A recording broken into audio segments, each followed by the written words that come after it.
Sempre como todo início de aula, eu coloco aqui o edital Enem, a hidrostática, tá bem assim, exatamente, eu faço um copiar e colar do edital do Enem.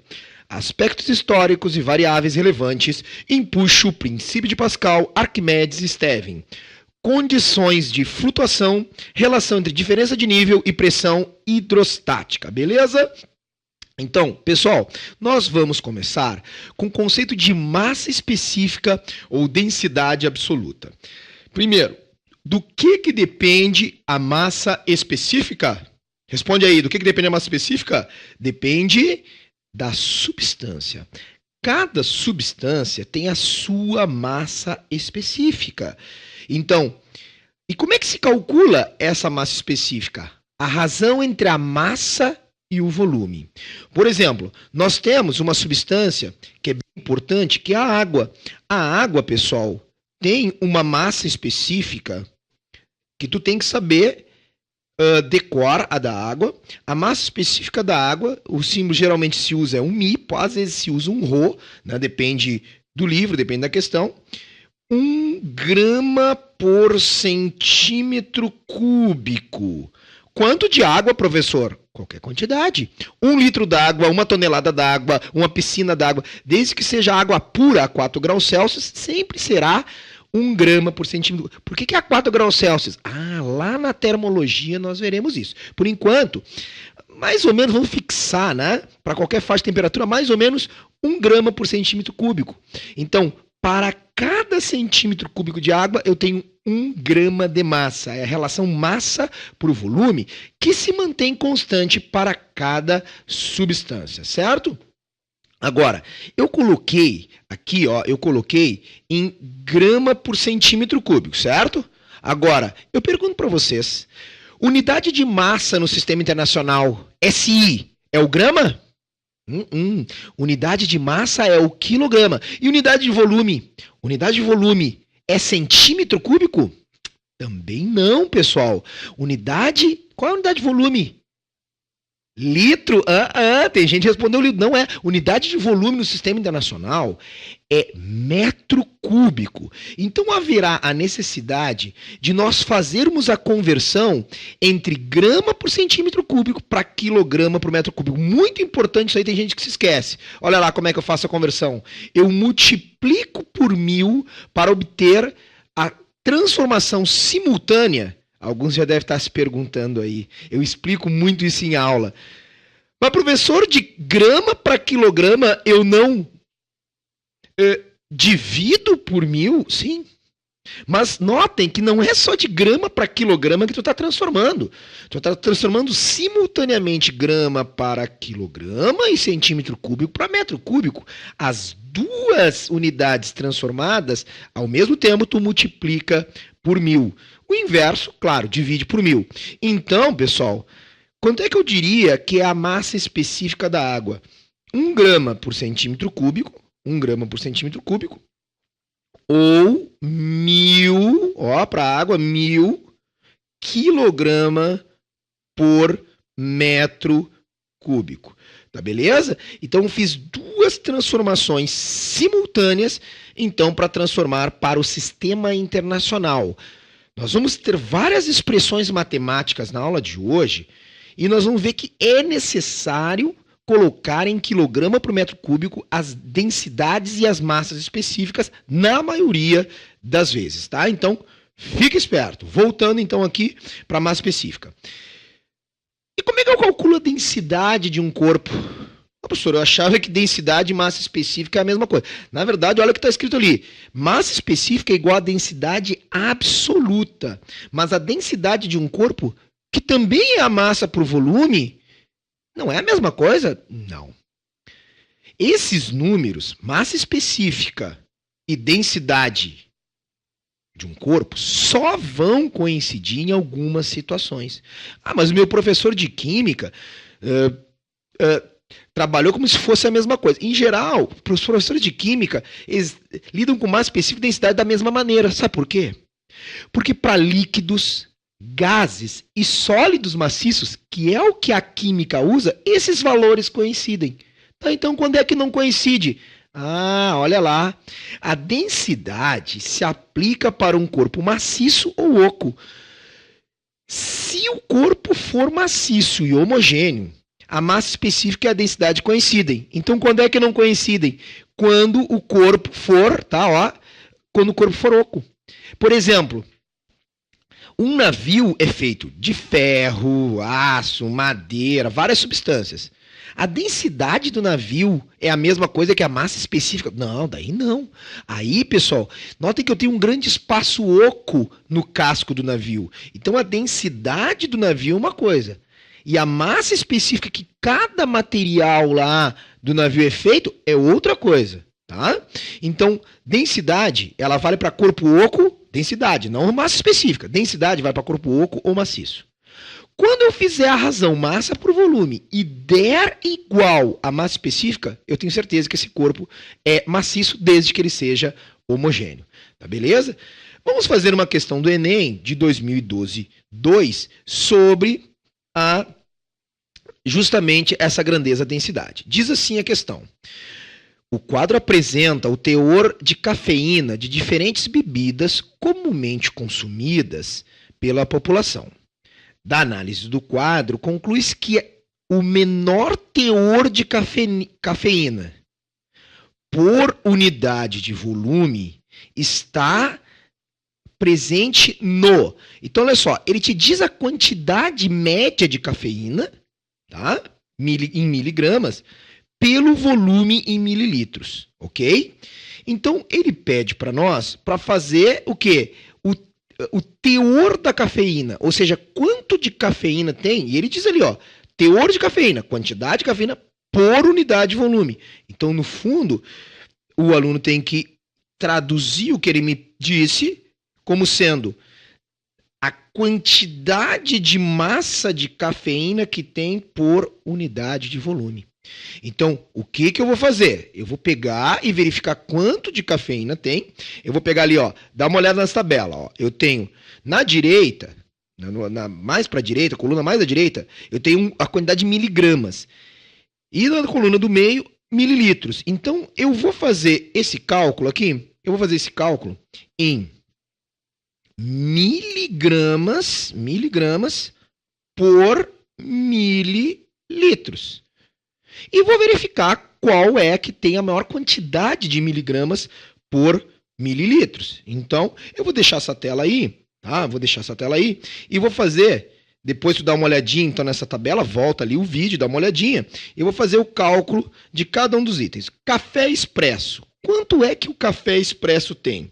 O café expresso, então eu vou chamar de D1. Ele tem 80 miligramas por quanto? 120 mililitros. Tá? Até se eu quisesse cortar milho com milho, eu poderia. Mas não precisa, olha aqui. Eu vou simplificar esse zero com esse zero. Eu vou dividir por 4 no numerador e no denominador. Dividindo por 4 no numerador e no denominador, isso aqui vai dar 2. Isso aqui vai dar 3 miligramas por mililitros ou grama por litro, tanto faz. Eu poderia simplificar também aqui mililitro, então não interessa, né? Porque ele quer saber quem é que tem. Olha ali a pergunta. O menor teor de cafeína. Então, isso aqui dá aproximadamente 0,66. Vamos deixar na unidade original? Miligrama por mililitro. Beleza? Agora, próximo. Aí eu vou ter que fazer, infelizmente. Dizem que Enem não tem, não aparece cálculo. Tudo bem que isso é um cálculo bem simples, né? Mas tá ali, ó, tem que fazer, ó, 35 miligramas dividido por 50 mililitros, tá? Então eu vou simplificar aqui, ó, vou simplificar, dá para simplificar por 5, dá 7 e dá 10. 0,7. Opa! Eu já sei então que o café filtrado, que é o segundo, na verdade tem um teor de cafeína maior. Porque ele quer o menor teor de cafeína. Depois o chá preto, terceiro, chá preto. Olha lá, massa de chá preto, 45. Mas professor, mas a questão não é difícil, mas ela é chata. Ela é chata, tá? Então aqui eu vou dividir por 9, tá? Dividindo por 9 em cima e embaixo, dá 5 e dá, 90. Tá? 5 por 90. Ok? Porque eu vou dividir... Opa, desculpa. Opa, errei aqui. Dividir por 9. 180 por 9, 18 por 9 é 2. Então aqui dá 20. E agora, 5 sobre 20, eu divido de novo por 5. Dá 1/4. Dá 0,25 miligrama por mililitro. Miligrama por mililitro. Vamos puxar uma outra tela. Por enquanto, estamos com chá preto, hein? Tá aqui, ó. Estamos com chá preto. Segue adiante. O que mais nós temos? Próximo, refrigerante cola. Refrigerante quarto. O quarto cara. O quarto cara. O que nós temos? Refrigerante cola. Nós temos 80 miligramas por 250 mililitros. Então, vamos falar, corta. Bom, quanto é que eu posso dividir aqui? Vamos botar aqui, esse cara aqui, ó, o 25 é 100 quartos. 100 quartos, 32 sobre 100, 0, faz a conta aí, da maneira que tu achar melhor. Miligrama por mililitro, 0,32. Vamos ver. Ainda continuo com o chá preto. E a última conta, não é difícil, mas trabalhosa, né? 25 miligramas, segue, por 60 mililitros. Vamos dividir por 5, dá 5 miligramas por 12. Tá, 5 é 10 meios, 10 por... Não resolveu em nada a minha vida. Tá? Vamos ver aqui. Aqui, pessoal, não precisa nem fazer, né? Se fosse 5 por 10, 5 por 10 dá quanto? 0,5. 6 por 12 dá 0,5 também. Então, isso aqui vai dar um pouquinho menor que 0,5, mas não vai bater esse 0,25. Então, o menor teor de cafeína, voltando então para a nossa questão, fechou ali o chá preto. Tá? Então, o chá preto, é isso aí, o terceiro que eu fiz, chá preto, menor teor C de Canadá, para essa questão do Enem, sobre densidade, né? Uma densidade, quantidade de cafeína por unidade de volume. Tá certo? Próximo conceito de pressão, pessoal. Conceito de pressão. O que é pressão? Tem que saber o conceito. Pressão não é a mesma coisa que força. Pressão tem a ver com força, mas pressão é força por área.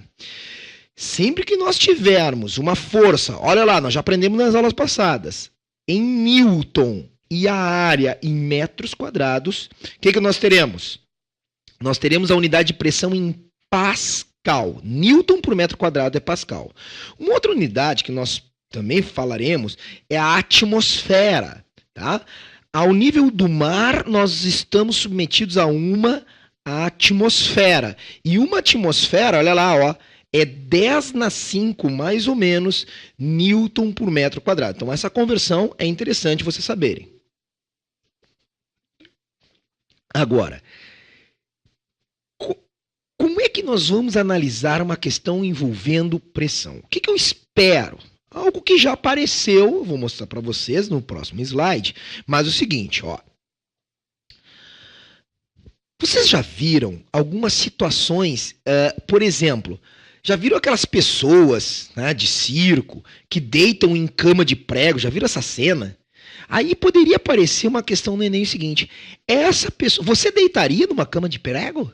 Ele poderia começar com uma pergunta: você deitaria numa cama de prego, sim ou não? Pessoal, por que é possível deitar numa cama de prego? Não é 1, 2 pregos, são inúmeros pregos. Tá? Quando tu deita numa cama de pregos, o que nós temos? Nós temos que o teu peso, tá, é sustentado por várias forças de vários pregos, inúmeros pregos. Então, por que os pregos, Quando tu deita numa cama de pregos, ele não entra na tua pele. Olha aqui, ó. Olha aqui. Uma área muito grande, porque eu estou somando a área de vários pregos, uma área grande, vai ter uma pressão pequena. Então essa é a questão aí envolvida. Só para confirmar, tá tudo ok? Tudo ok? Beleza? Fechou? Tá. Eu fui dar uma conferidinha no site, porque né, vá saber aí, vai que às vezes falha alguma coisa na transmissão. Em princípio, que o meu retorno está mostrando que tá tudo ok, tá? Então, tudo certo. Continuando. Vamos ver como é que aparece daqui a pouquinho. Mas, ó, só para deixar claro, essa força, pessoal, ela é sempre normal à superfície. Ela não pode ser uma força tangente. Então, se aparecer uma situação, por exemplo, eu tenho uma superfície, vamos botar uma superfície aqui. Vou desenhar aqui uma superfície. Imagina isso aí uma superfície horizontal. E tem uma força na diagonal aqui. O que acontece? Se ele te der uma força na diagonal, ele vai ter que te dar também algum ângulo aí. E o que nós vamos fazer? Ele poderia te dar, por exemplo, esse ângulo θ aqui, ó. Esse aqui. Tá? Opa. Ângulo θ. Pessoal, o que nós vamos fazer com aquela força na diagonal? A gente vai decompor aquela força F em duas componentes. Numa F normal, Fn, perpendicular à superfície, e uma força Ft, tangente à superfície. O importante é que tu saibas é que qual das forças causará então a pressão. A força que vai causar pressão é sempre essa componente normal. Nunca componentes tangentes causam pressão, apenas componentes normais. Isso é o que eu quis dizer com aquele item 1 ali, tá certo? Agora, unidades ali, Newton por metro quadrado, Pascal, atmosfera, e tem outras unidades também, centímetros de mercúrio, milímetros de mercúrio, tá? Então daqui a pouco nós vamos ver o tal de centímetro de mercúrio. Segue. Questão do Enem de 2012. Bora! Um dos problemas ambientais vivenciados pela agricultura hoje em dia é a compactação do solo devido ao intenso tráfego de máquinas cada vez mais pesadas, reduzindo a produtividade das culturas. Uma das formas de prevenir o problema de compactação do solo é substituir os pneus dos tratores por pneus. Como é que tem que ser, então, os pneus? Uma das maneiras de prevenir. Então, olha só o que ele me diz. Que os tratores muito pesados estão compactando o solo. Eu quero prevenir esse problema de compactação. Tu tem que trocar os pneus dos tratores por pneus mais largos para reduzir a pressão. Tá certo? Pneu mais largo, mais área. Se tem mais área, o que acontece se tem mais área? Vamos dar uma olhada aqui, ó. Se pressão é força dividido por área, olha a proporção, o mesmo peso do trator, a mesma força, só que agora, proporção inversa, mais área, o que vai acontecer? Menos pressão os tratores farão, tá certo isso? Isso reduziria a compactação? Certo, alternativa A. Tá? Beleza, tá ali. Vamos ver a B. Estreitos reduzindo a pressão? Não, mas estreitos é menos área. Mais largos aumentando a pressão? Não. Quanto mais largo, menos pressão. Estreitos aumentando a pressão e altos reduzindo? Não. Então tá ali a alternativa A de Argentina, uma questão então para tu revisar. Lembrando, pessoal, a gente está numa revisão, tá? Então o interessante é tu já ter olhado as aulas no YouTube para chegar aqui nessa aula e, né, rapidamente, em 1 horinha, a gente revisar então a nossa hidrostática. Beleza? Questão certa, hein, pessoal? Já teve vestibular que apareceram 2 questões de hidrostática. Uma questão absolutamente certa, só para salientar a importância desse conteúdo. E geralmente aí, eles adoram, eles amam a pressão hidrostática. O que é a tal da pressão hidrostática? A pressão hidrostática é a pressão exercida por um fluido. Professor, não lembro o que é um fluido. Então escreve aí. Líquidos e gases. Então, líquidos e gases exercem pressão hidrostática. Como é que eu calculo? Vamos ver? Como é que eu calculo pressão hidrostática? MHG, pessoal. MHG. Vamos com calma, vamos com calma. O que é cada uma dessas coisas? Então, pressão hidrostática, pressão exercida por um líquido ou por um gás, é MHG. O que é o Mi? O Mi será a massa específica, ou, no caso de líquidos e gases, dá no mesmo, a densidade, a massa específica do fluido.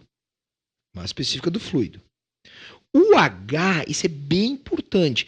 O H, pessoal, é a profundidade, é a quantidade de fluido que tem. O H é a profundidade ou a quantidade de fluido. E G é a gravidade. A gente não pode esquecer nunca que se tiver qualquer conta, tu tem que se ligar nas unidades. Para que essa pressão, qual é a unidade de pressão mesmo, sistema internacional? Quanto é que é? É Pascal, que é o Newton por metro quadrado. Obrigatoriamente, esse cara aqui, ó, o Mi, tem que ser em quilograma por metro cúbico. Adivinha? Adivinha? O cara te dá em quê? Em grama por centímetro cúbico. Eles adoram usar a água, então eles te dizem, a água tem 1 grama por centímetro cúbico. Não esquece de multiplicar por 10 na 3, por 1000 para achar em quilograma por metro cúbico. O H, profundidade em metros, e aqui a unidade certamente será dada em metros por segundo ao quadrado, aí não vai mudar nada nessa unidade, beleza? Então tá ali o MHG, pressão que geralmente é líquido, tá? Geralmente é líquido, a quantidade de água exercendo pressão, tá? Tá ali as unidades, tá? Quilograma por metro cúbico, metro por segundo ao quadrado, geralmente a Terra, né? Nem é 9,8, é 10 metros por segundo ao quadrado, para achar a pressão em Pascal, que é o Newton por metro quadrado. Essa observação é interessante, pessoal. É legal que tu saiba que a cada 10 metros de profundidade que tu vai mergulhando, aumenta aproximadamente 1 atmosfera. Só que tem uma pegadinha aí. Para! Pegadinha. Como é que é a pegadinha? A pegadinha é o seguinte, pessoal. A pegadinha é o seguinte. Ao nível do mar, já tem uma camada de gás que é a atmosfera. Então, agora, nesse momento, eu estou aqui em Porto Alegre, eu estou submetido a 1 atmosfera. Então, se eu pegasse um equipamento de mergulho e mergulhasse, olha lá, ó, 10 metros de profundidade, acabei de falar, cada 10 metros é 1 atmosfera. Então, quem estiver, olha lá que eu botei, ó, na água, a cada 10 metros de profundidade, a pressão aumenta em 1 atmosfera. Então, a 20 metros de profundidade, teremos 2 atmosferas de hidrostática, de água, mais uma de atmosfera que eu já estava submetido. Então, se o cara descer a 20 metros, 2 de água, mais 1 de atmosfera, estará submetido a 3. Então, se liga nisso. Ou seja, o que eu quero te dizer? Qual é a pegadinha? É que o cara, às vezes na hora da prova, não se liga que ele já começa de 1. Então, tudo que ele vai mergulhando, ele só acrescenta o 1. Tá? Então, se um submarino estiver a 200 metros de profundidade, quantas atmosferas? A 200 metros. Cada 10 metros, 1 atmosfera. 200 metros é 20 atmosfera? Não. Ele já estava 1, então vai ser 21. 20 de água, porque está a 200 metros, mais uma que ele já estava submetido quando ele estava, né, flutuando, e aí vai dar 21. Beleza? Não vai esquecer disso aí. Manômetro de tubo aberto, pessoal. O que é um manômetro? Não confunde com barômetro. Barômetro serve para medir pressão, quanto é a pressão. Manômetro mede a diferença de pressão. Então, se pedirem para ti, quanto é a pressão barométrica? O que é a pressão barométrica? É quanto é a pressão mesmo.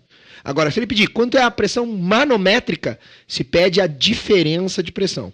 Uma questão que eu gosto bastante,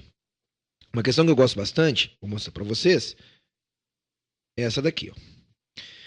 Temos um pneu de automóvel. Ai, ai, ai, como é que eu vou desenhar o pneu do automóvel? Tá aqui, pneu do automóvel. A pressão no interior do pneu, ou seja, o gás empurrando a borracha para fora, é uma pressão no interior, PI, de 3 atmosferas. 3 atmosferas. Quanto é a pressão manométrica sobre esse pneu? Você não pode esquecer que se dentro, pessoal, de dentro para fora, o pneu está empurrando com 3 atmosferas, mas não pode esquecer que a atmosfera está fazendo o que? A atmosfera está esmagando esse pneu. Então, se eu tenho uma atmosfera, ficou ruim, só um pouquinho, deixa eu apagar aqui. Opa, uma atmosfera de fora para dentro e 3 de dentro para fora, quanto é que é a pressão manométrica, a diferença? A diferença é 2 atmosferas. Então, uma coisa é perguntar a barométrica do interior do pneu. 3 atmosferas. Mas quanto é que é a manométrica? 2 atmosferas, tá? Então, voltando para o manômetro. E ao voltar para o manômetro, olha lá, ó. Tem aqui outra medida da pressão atmosférica, ó. Tá lá, ó. 1 atmosfera, 760 milímetros de Hg. Tá? Por que é medido em milímetros de Hg? Porque o cara chamado Torricelli, ele fez o experimento e mediu. Ele viu que 1 atmosfera que tem de ar em cima da cabeça equivale a botar 76 centímetros ou 760 milímetros de mercúrio em cima da minha cabeça. São equivalentes essas duas pressões. Agora, olha só, presta atenção. Aqui dentro tem um gás. Esse gás exerce uma pressão, tu vê que está fechado aqui, confinado aqui dentro, olha lá a flechinha lá no slide, confinado e exerce pressão sobre esse fluido que provavelmente vai ser mercúrio. E na outra extremidade está aberto, por isso o manômetro de tubo aberto está aberto para a atmosfera. Beleza? Está aberto para a atmosfera. Aí ele vai perguntar para nós quanto é que é a pressão do gás. Pessoal, existe o que é conhecido lá no edital, falava do que a gente conhece de princípio ou lei de, olha o nome do cara, Stevin. O princípio ou a lei de Stevin, melhor até dito, lei de Stevin, me diz que só haverá diferença de pressão entre 2 pontos. Por exemplo, eu tenho um recipiente aqui, eu tenho um líquido, tá? Eu vou pegar 2 pontos, o ponto A e o ponto B. Ponto A e ponto B. Tá vendo que tem uma diferença de profundidade H entre esses 2 pontos? Num mesmo fluido? Então, o princípio de Stevin me diz que se há diferença de profundidade, haverá uma diferença de pressão. E o ponto mais profundo tem uma pressão maior. E justamente a diferença de pressão é o μHg que eu tinha falado para vocês. Então, para ter diferença de pressão, tem que ter diferença de profundidade. Diferença de 2 pontos em locais verticalmente diferentes. Agora, tá vendo esse local aqui, ó? Olha a flechinha ali, até vou botar aqui a canetinha. Olha aqui esse ponto. Olha esse ponto aqui, olha esse nível e olha esse nível aqui. Tá vendo que esse nível aqui está numa mesma profundidade que esse nível? Então, o que o princípio de Pascal me diz? Que a pressão nesse ponto, M, terá que ser igual à pressão no ponto N. Mas o que está pressionando a pressão em M será igual à pressão em N. Beleza? Difícil escrever aqui. Agora, o que eu vou ter? Aqui eu tenho um gás no ponto A confinado. Esse gás exerce pressão em M. Então, por isso que aqui, ó, qual é a pressão em M? É a pressão do gás. Agora, olha ali, o que está pressionando o ponto N? O que está pressionando o ponto N é a atmosfera, toda a camada de atmosfera, mais essa coluna. ok? Então, pelo princípio de Stevin, como esse ponto tem a mesma pressão que esse, a pressão do gás é a atmosférica mais μHg. Quando esse líquido for mercúrio, presta atenção, esse líquido aqui de dentro, preto aqui na figura, for mercúrio, fica extremamente fácil de calcular a pressão do gás em centímetros de mercúrio. A atmosférica geralmente é o nível do mar, e ele vai botar aqui quanto? 76 centímetros. Vamos lá. Difícil, mas a gente consegue. Centímetros de Hg. Então, geralmente é isso. Se o cara te der que essa coluna tem, vamos supor aqui, vamos inventar, 20 centímetros de coluna, só que não é 20 centímetros de qualquer líquido, é 20 centímetros de quem? De mercúrio. Então, esse μHg, eu não preciso fazer a conta, eu diretamente somo os 20 centímetros de Hg. Então, o mercúrio é especial por causa disso, porque eu chegaria à conclusão já que a pressão do gás, que pressão é essa? Barométrica, seria de quanto? De 96 centímetros de Hg. Tá aqui. Ai, vai dar um negócio no meu pulso aqui de tanto. Aqui nessa tela é difícil escrever, na outra é fácil, tá? Então, 96. Agora, olha só. Escrevi em cima do slide. Ai. Se fosse a pressão barométrica, olha lá, ó. Se fosse a pressão manométrica, o que eu falei que era manométrica? Era a diferença. Então, se a do gás é 96 e a atmosfera é 76, a manométrica vai dar exatamente a pressão dessa coluna. A manométrica é 20 de Hg, que é a diferença. E a barométrica, 96. Ficou em cima aí mesmo, tá? A manométrica é a diferença, então, entre a do gás e a atmosférica. Beleza? Vasos comunicantes, também princípio de Stevin. Olha aqui, pessoal. Tá vendo que o ponto A e o ponto B estão no mesmo nível horizontal? Estão vendo que estão no mesmo nível horizontal? O que o princípio de Stevin me diz? Olha lá, voltando. Quando o ponto A e o ponto B estão com uma diferença de profundidade, tá aqui, ó, A diferença de pressão. Mas se o ponto A e o B estivessem numa mesma profundidade, ou seja, o H fosse zero, tu vê que o princípio de Stevin me diz que as pressões de A e B, ou seja, se o B não tivesse aqui, se o B tivesse, por exemplo, aqui assim, ó, ali o B, ó. Então não há diferença de profundidade entre o A e o B, então não há diferença de pressão. É por isso que lá no manômetro, e é por isso que agora aqui, ó, o que eu vou fazer? Essa pressão em A é igual à pressão em B. Agora, olha lá, se a pressão em A, pelo princípio de Stevin, é igual à pressão em B, a atmosfera, que aqui eu chamei de P0, só para mudar um pouquinho a linguagem, mas às vezes chama PATM ou às vezes P0. Então, a atmosfera mais a pressão dessa coluna aqui, de um lado, tem que se equilibrar com a atmosfera, está aberto aqui também, mais μgH2, corto as atmosféricas que estão somando dos lados, simplifico a gravidade, e eu tenho essa expressão aqui, que é uma expressão interessante tu saber. Aí, vasos comunicantes dessa maneira aí, desse jeito, não apareceu ainda. Então, nós temos aí o produto da massa específica, a densidade desse líquido vezes essa coluna é igual à massa específica desse vezes essa coluna. Para não se misturarem, na verdade não se misturarem não, né? Para não se dissolverem, tem que ser líquidos tipo óleo e água. Tá beleza? Olhem essa questão aqui que interessante, pessoal. Olha que interessante. Enem 2012. O manual que acompanha uma ducha higiênica informa que a pressão mínima da água para seu funcionamento apropriado é 20 kPa. A figura mostra a instalação hidráulica com a caixa d'água e o cano ao qual deve ser conectada a ducha.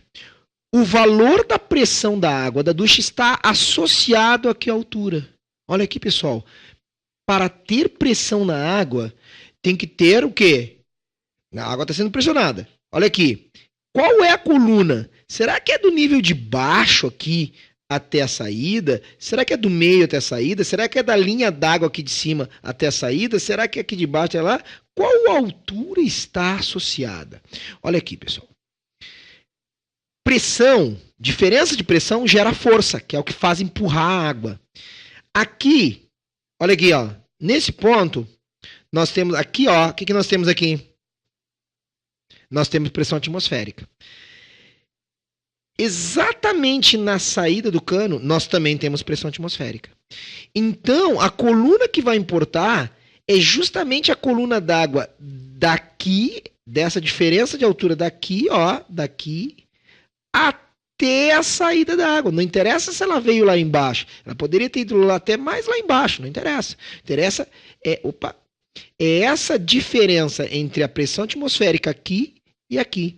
Portanto, a resposta, a diferença entre... Porque aqui era atmosférica, tá? Aqui era atmosférica. E aqui também era atmosférica. Então, o delta de pressão é entre esse nível e esse nível que fecha H3C de Canadá. Tá aí uma questão relativamente tranquila, essa aí, sobre o que causa a pressão hidrostática.